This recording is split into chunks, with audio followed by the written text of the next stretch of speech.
There are towns in upstate New York where the warning is not about being unfriendly. It is about knowing the land. Locals know which roads become traps in winter, which gorges look harmless until the water rises, which abandoned places are not playgrounds, and which quiet communities do not want visitors treating someone else's home like a dark tourism stop. These are 10 towns where people might tell you not to stop, not because the place has nothing to offer, but because stopping the wrong way can get you hurt, stranded, ticketed, or remembered for all the wrong reasons. Short visit, full respect, no trespassing, no blocking roads, no treating tragedy like entertainment. In these towns, locals mean it. The rule is simple. The more ordinary a place looks from the road, the more important it is to understand what the road is not telling you. That is the pattern running through this whole list. These towns are not famous because they are easy. They are memorable because something about them demands attention. Snow, stone, prison walls, floodwater, dunes, backcountry roads, or water so quiet it convinces people they are safer than they are. Locals live with those forces after visitors leave. That is why the warning has weight, and that is why the title matters. It is not a command to avoid these towns forever. It is a reminder that stopping is not neutral. Where you park, how you walk, what you photograph, and whether you listen can decide whether you are a welcome visitor or another story locals tell with frustration. In a place with deep local memory, the difference matters. A respectful stop puts money into a store, follows a sign, asks before entering, and leaves no trace. A careless stop leaves tire marks, trash, blocked access, or another rescue call. Locals remember both kinds. That memory is what gives the warning its power. Number 10 is Redfield, Oswego County, located on the Tug Hill Plateau, east of Lake Ontario, with a population that stays small even when the snow piles up like another landscape. Here is what makes Redfield different from the small towns most people imagine. In summer, it can look quiet, green, and almost ordinary.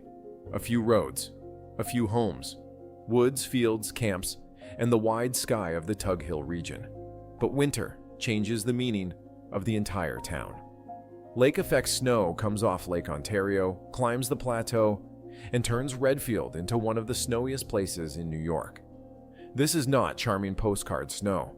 This is snow that erases shoulders, buries signs, closes roads, and makes outsiders realize too late that a white landscape is not automatically a safe one.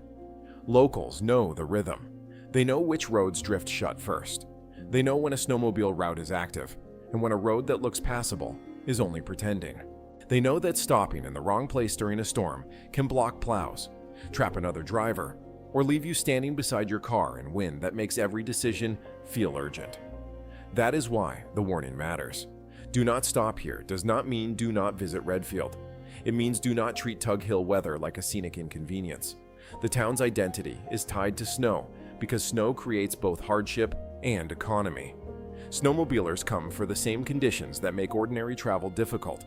Camps fill, trails matter, and local businesses depend on winter visitors who understand the rules. The problem is not tourism. The problem is people arriving without respect for how fast the weather can take control. Another thing locals understand is that snow country has etiquette. You do not block a plow turnaround because you want a picture. You do not pull onto a soft shoulder because the road looks wide enough. You do not assume a snowmobile trail is a walking path. In a place where winter transportation is already a negotiation, one careless visitor can become a problem for everyone behind them. That is why the town's warning feels sharper than ordinary small-town annoyance. It is not about keeping outsiders away from the fun. It is about keeping the system moving when the weather is already trying to stop it.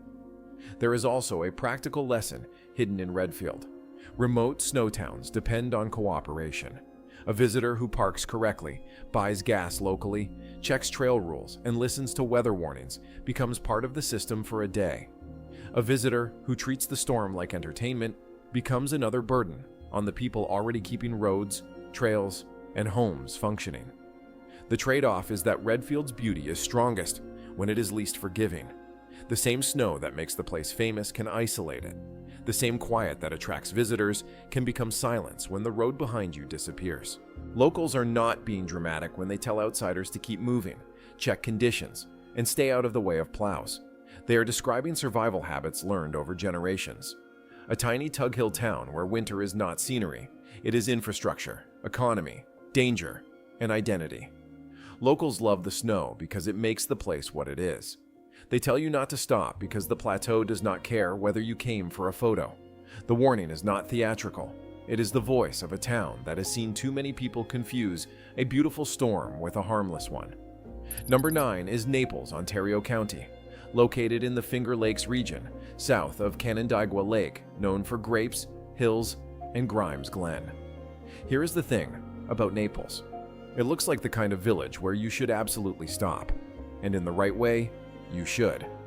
The downtown has small shops, grape pies, old houses, local festivals, and the soft beauty of the southern Finger Lakes.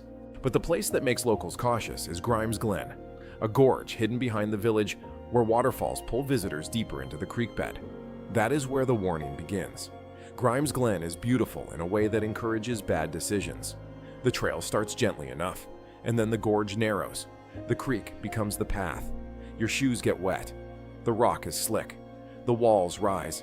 The waterfalls appear like rewards. For careful visitors, it is one of the most memorable small gorge walks in the region.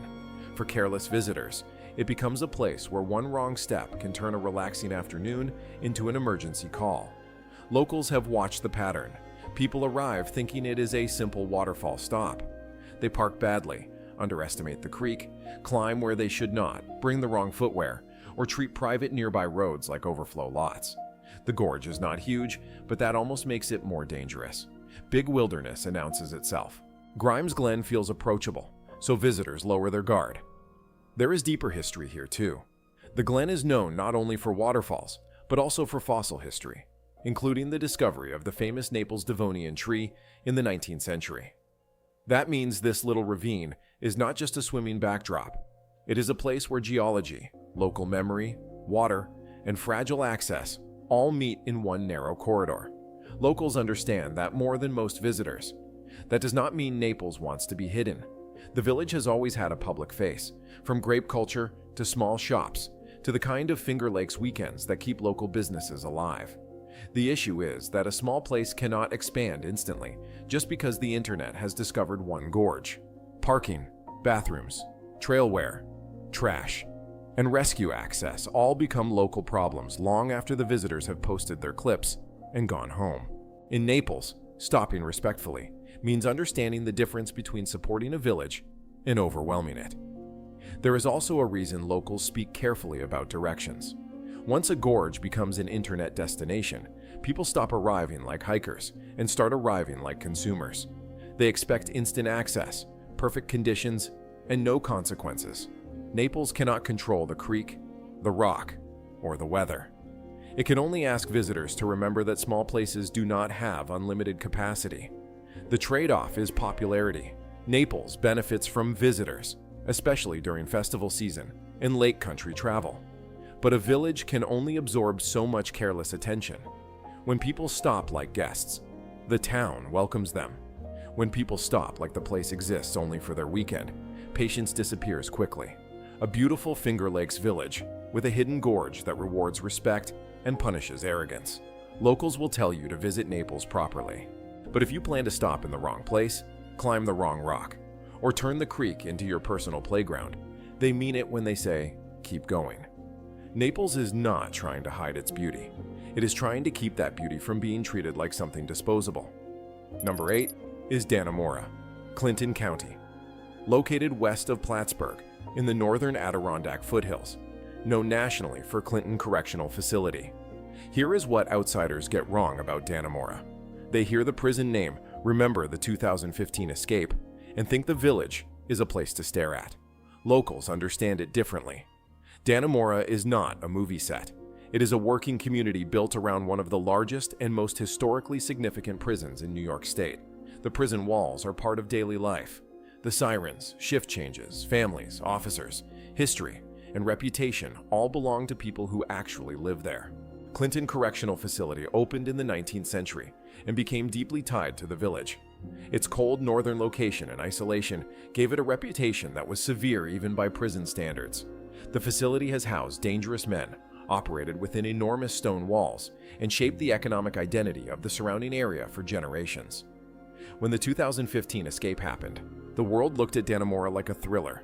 For locals, it was not entertainment. It was fear. Helicopters, roadblocks, search teams, questions, and a national spotlight no small town asks for. That is why stopping here feels different.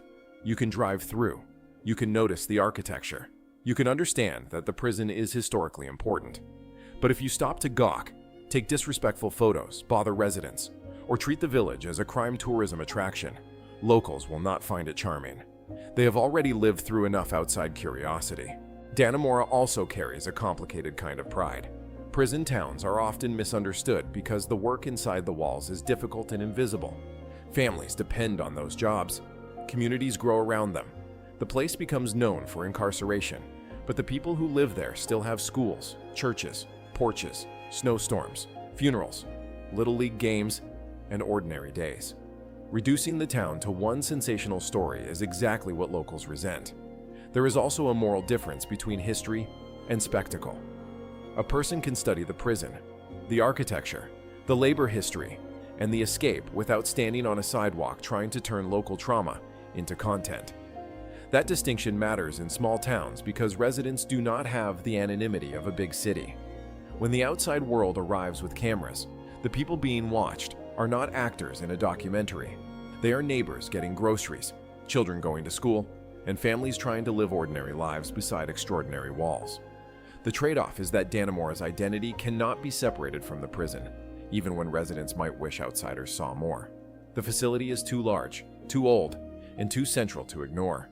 But acknowledging history is not the same as turning a living town into a spectacle. A northern village wrapped around a prison that made national headlines and carried local consequences. Locals are not hiding the history. They are asking you to remember that it happened to them too.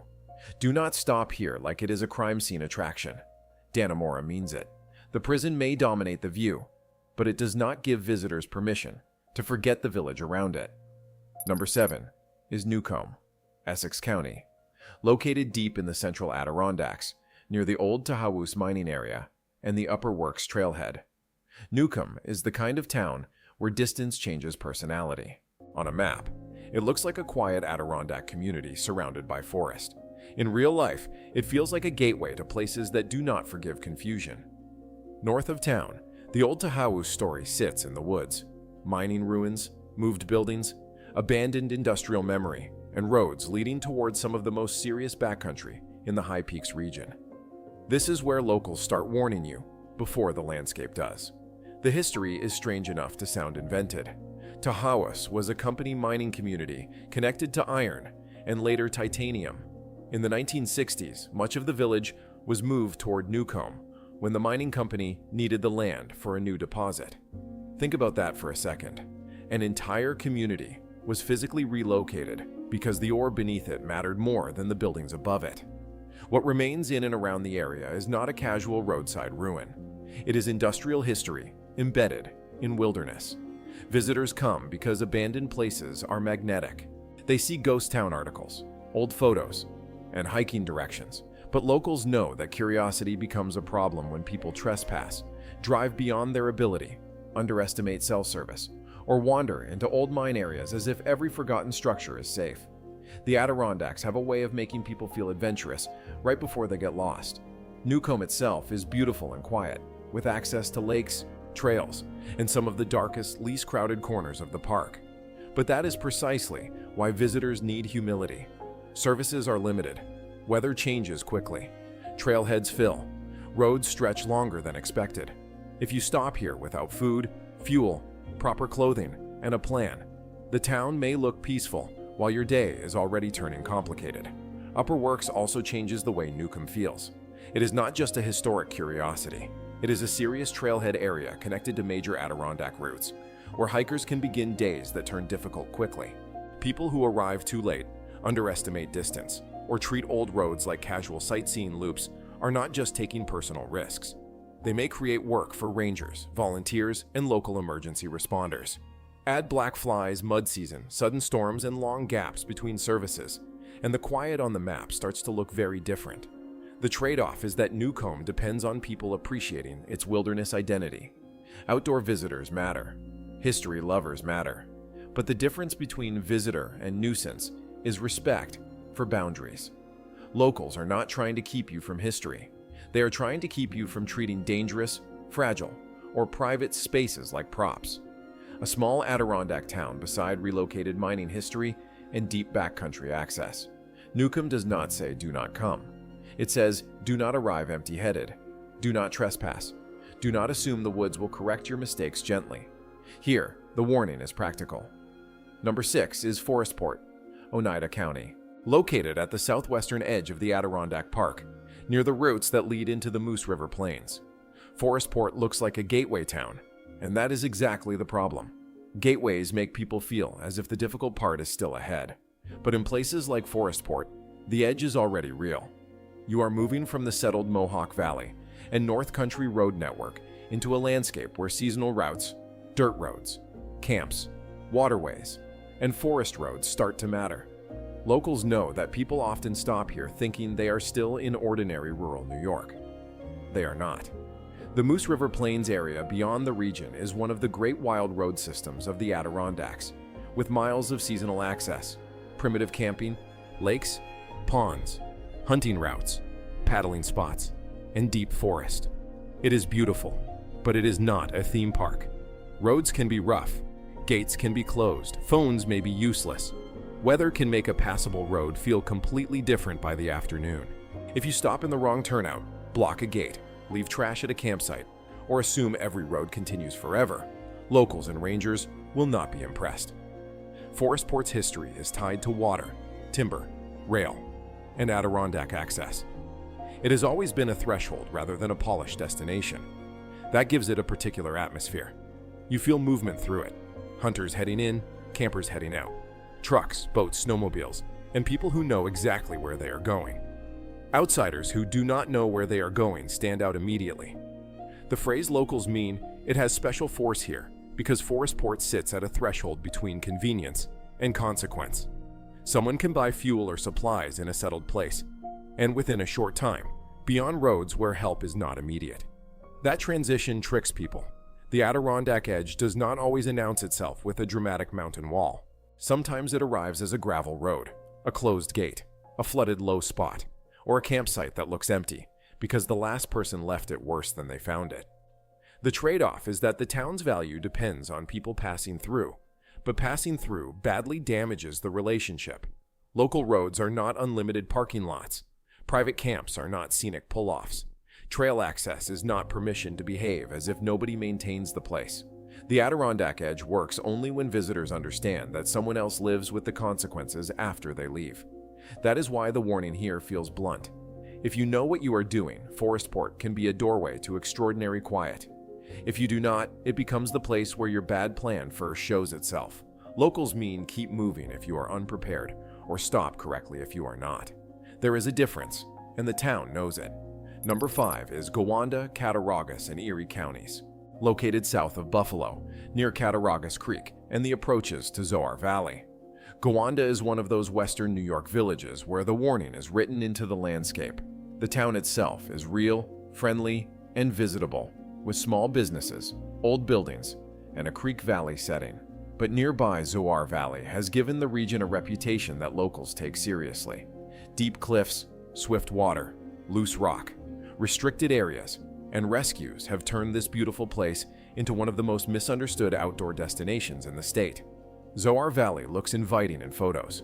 Towering walls, forested rims, creek water, dramatic views. The problem is that photographs do not show instability. They do not show how slippery shale becomes underfoot, how quickly water rises, how close a cliff edge is, or how difficult it can be for rescuers to reach someone who thought the rules were optional. Official warnings exist for a reason. Locals have seen the consequences of visitors acting as if danger signs are just legal decoration. Gowanda lives close enough to that reality to understand it better than outsiders. To someone from far away, Zoar Valley is a weekend adventure. To locals, it is also a place where emergency crews may be called. Roads may fill with people who do not know the area, and private property may be treated like public access. That creates fatigue. Nobody wants to be rude to visitors, but nobody wants another preventable accident either. The village also carries broader layers: Seneca territory, Creek history, old rail, and industrial connections, and the familiar Western New York pattern of beauty beside economic struggle. It is not just a trailhead label. It is a community that exists near a landscape powerful enough to dominate its reputation. This is also why locals may sound blunt when they talk about it. They have heard too many versions of the same sentence. We only wanted to get closer. Closer to the water, closer to the edge, closer to the view. In a gorge like this, closer is not always better. Sometimes the best view is the one you walk away from safely. Sometimes the most respectful thing you can do in a beautiful place is accept the line that has been drawn for you. The trade-off is that Zoar Valley deserves admiration. It is one of the most striking natural areas in Western New York. But admiration without obedience becomes danger. Stay on marked routes. Use approved access points. Keep away from cliff edges. Do not assume a local warning is exaggerated because the sky is blue. A small village near a gorge that is far more dangerous than it looks online. Gowanda is not telling you to avoid beauty. It is telling you not to confuse beauty with safety. Locals mean it because they know who gets called when visitors ignore the obvious. Number 4 is Prattsville, Greene County, located in the Catskills along Schoharie Creek, west of Windham and north of the deeper mountain valleys. Prattsville is a town where the warning has less to do with outsiders getting lost and more to do with outsiders not understanding memory. In August 2011, flooding from Hurricane Irene devastated the village. Schoharie Creek rose with terrifying force, destroying homes, damaging businesses, tearing apart the familiar shape of the town, and leaving residents with a before and after line they still carry.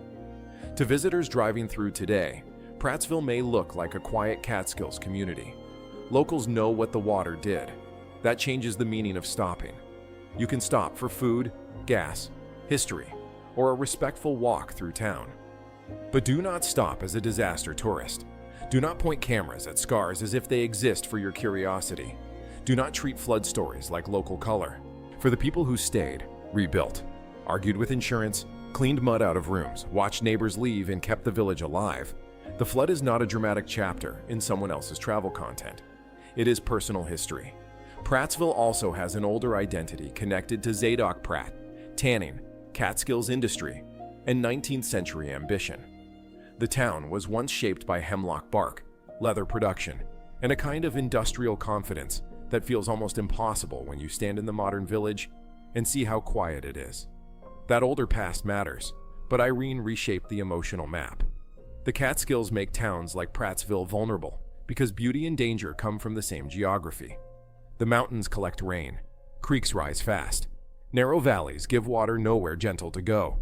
Visitors love the scenery, then forget that the scenery has force. Locals do not forget. There is also a reason flood towns remember details outsiders forget. They remember which building stood where, which bridge mattered, which family had to leave, which business reopened, and which empty space used to have a name attached to it. To a driver, a vacant lot may look like nothing. To a resident, it may be a sentence with the middle torn out. That is why respectful stopping matters so much in Prattsville. The town is not fragile because it is weak. It is fragile because it has already proved how much it can endure. The trade-off is that Prattsville needs visitors, attention, and investment, but it needs them with dignity. Stop to support a local business. Stop to learn. Stop to understand how a village can be nearly broken and still keep its name on the map. But do not stop to consume someone else's disaster. A Catskills town rebuilt after floodwater changed everything. Locals are not asking you to ignore Prattsville. They are asking you to approach it like a community, not a headline. When they say do not stop here the wrong way, they mean the wrong way has already taken enough. Number 3 is Sandy Creek, Oswego County, located near the eastern shore of Lake Ontario, close to Sandy Island Beach and the dune and wetland system that stretches along the coast. Sandy Creek is not the first place people imagine when they think of fragile landscapes. That is because most outsiders do not expect dunes in upstate New York. They think mountains, lakes, waterfalls, farms, and snow. Then they reach the eastern Lake Ontario shore and find sand, wetlands, barrier beach, birds, boardwalks, wind, and a freshwater dune system, rare enough that locals and conservation groups treat it with serious care. This is where the warning becomes environmental. Do not stop wherever you want. Do not walk wherever the sand looks open. Do not cut through dunes for a better photo. Do not treat a protected shoreline like an empty beach. The dunes are alive in the ecological sense. They move, erode, rebuild, hold plant communities, protect wetlands, and provide habitat. One person wandering off route may feel harmless. Thousands of people doing the same thing become damage. Locals know the shoreline's moods. Lake Ontario can look calm and endless, then turn hard with wind. Water levels change. Storms eat beaches. Roads flood. Parking gets tight. Summer visitors arrive with coolers and beach expectations, sometimes not realizing they are standing at one of the most significant freshwater dune systems in the Northeast. That ignorance is the danger. Sandy Creek and the surrounding towns live with the balance between access and protection. Tourism matters. Beaches matter. Boating, birding, fishing, and summer visitors are part of the local economy, but the landscape is not infinite. It cannot absorb every careless shortcut. That is why locals become protective. They are not hoarding the lake. They are trying to keep the lake edge from being loved to pieces. The strange thing about dunes is that they look tougher than they are. Sand feels abundant, almost endless, so visitors assume footprints do not matter. But the plants holding a dune together can be delicate, and the paths that seem harmless can become scars that let wind and water do more damage. Locals who defend these places are defending a system, not just a pretty beach. They know that the shoreline is already fighting storms, erosion, and changing water levels before any careless visitor arrives.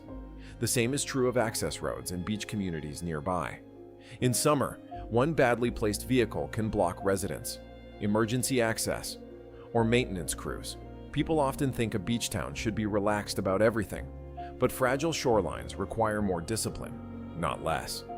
Locals know that a sunny day can still create damage if everyone treats the place as unlimited. The trade-off is that the area is genuinely worth seeing. Sandy Island Beach and the nearby dune system show a version of New York that surprises people. It feels almost coastal in a way that does not match the state stereotype. But the only way to keep that surprise intact is to follow the rules that make casual visitors impatient. A Lake Ontario town near rare freshwater dunes, where the beach looks open, but the ecosystem is not. Locals mean, do not stop on the dunes. Do not wander off paths. Do not act as if sand cannot be damaged. It can, and it has. Number 2 is Tupper Lake, Franklin County. Located in the central Adirondacks, west of Saranac Lake and near the Bog River and Lowe's Lake backcountry. Tupper Lake feels more accessible than it really is. There are restaurants, a main road, motels, gas stations, a major museum, and enough town life to make visitors relax. But beyond that local structure is one of the wildest paddling and backcountry landscapes in the Adirondacks. The Bog River flow and Lowe's Lake area draw people who want quiet water, primitive campsites, loons, islands, and a feeling that modern life has been pushed far away. That feeling is exactly why locals warn people to think before they stop. The Bog River route is beautiful, but it is not casual in the way a town beach is casual. You need weather awareness, paddling ability, maps, food, layers, and the humility to turn back. Wind can make open water difficult. Remote campsites are not hotel reservations. Carry routes and launches depend on access conditions. A person who stops in Tupper Lake buys snacks and heads into the backcountry because a photo looked peaceful may discover quickly that peace is not the same as ease. Tupper Lake also has a long history of working Adirondack life. It was shaped by lumber, rail, mills, lake travel, and later tourism. Unlike more polished Adirondack towns, it still feels like a place where year-round residents matter more than visitor fantasy. That makes the local patience thinner when outsiders treat the region as a playground without consequences. The warning is not only about wilderness, it is also about community. Do not block launches. Do not leave trash at primitive sites. Do not assume someone local will rescue your poor planning without cost. Do not arrive after dark with no plan and ask where the secret spots are. In towns like Tupper Lake, people can tell the difference between respectful outdoor travelers and content hunters. That preparation is part of the culture. In older Adirondack life, you did not enter the woods assuming comfort would follow you. You planned, listened, watched the sky, respected water, and understood that being far from town was the point, not an inconvenience. Tupper Lake still carries that older attitude more than some better-known Adirondack destinations. The town may have modern attractions, but the backcountry around it remains old-fashioned, in the strictest sense. It rewards competence and exposes fantasy. That is why the town's warning is not meant to remove the wonder. It is meant to preserve the difference between wonder and recklessness. A prepared paddler, hiker, or camper will find Tupper Lake generous. An unprepared visitor may find that the quiet they came for also means fewer witnesses, fewer shortcuts, and fewer easy fixes. The trade-off is that Tupper Lake offers extraordinary rewards for people who prepare.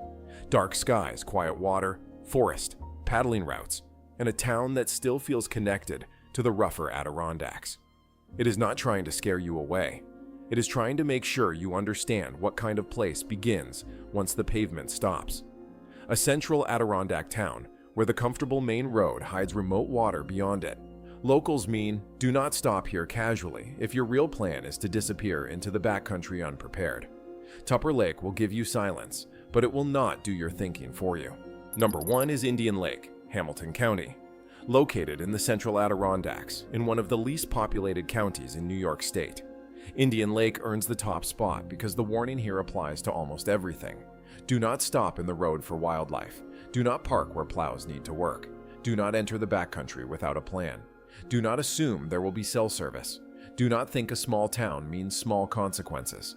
Indian Lake sits in a region where distance, weather, water, and forest still have authority. Locals know that better than anyone. The town is beautiful in the way the central Adirondacks are beautiful. Lakes, mountains, forest, long roads, quiet hamlets, and a feeling that the state has opened up around you. But it is also remote. Hamilton County has very few people spread across a large area. That means fewer services, longer response times, and a very different relationship to risk. In a city, a mistake may be inconvenient. Around Indian Lake, a mistake can become a search. The area connects to major outdoor destinations, including lakes, trails, paddling routes, snowmobile systems, and access toward the Moose River Plains. It attracts people looking for the Adirondacks without the crowds of Lake Placid or Lake George. That is understandable. The problem is that lower crowds can trick visitors into thinking the place is easier. It is not easier. It is simply less crowded. Locals see the same patterns every year. Drivers stop suddenly for moose or deer. Hikers head out too late. Paddlers underestimate wind. Winter visitors trust ice they do not understand. Campers arrive without backup plans.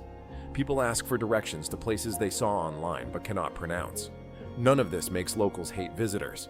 It makes them tired, because every bad decision has to be absorbed by a small community and a limited emergency network.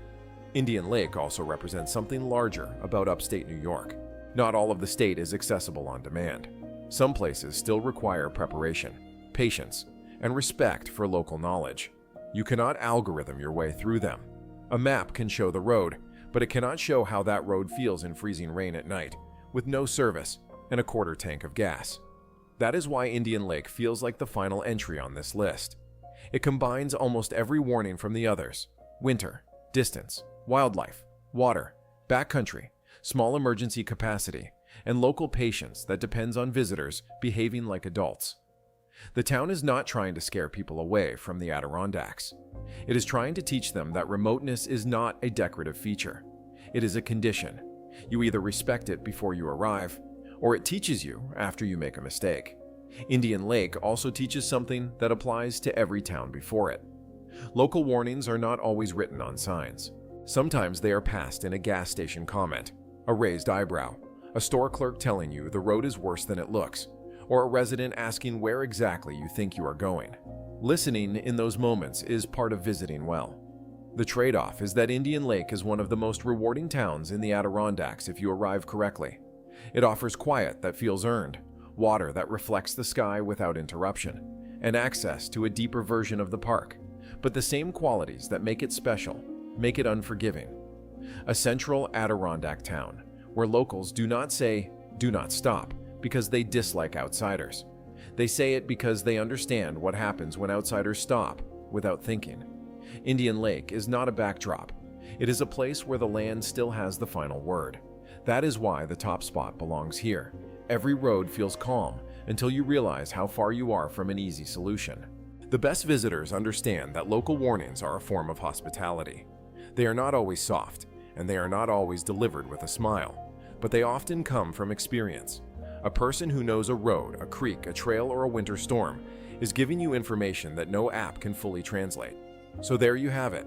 10 upstate New York towns where "do not stop here" means something different from hostility. In Redfield, it means respect the snow. In Naples, respect the gorge. In Dannemora, respect the people behind the headline. In Newcomb, respect the abandoned places in the backcountry. In Forestport, respect the gateway. In Gowanda, respect the cliffs. In Prattsville, respect the flood memory.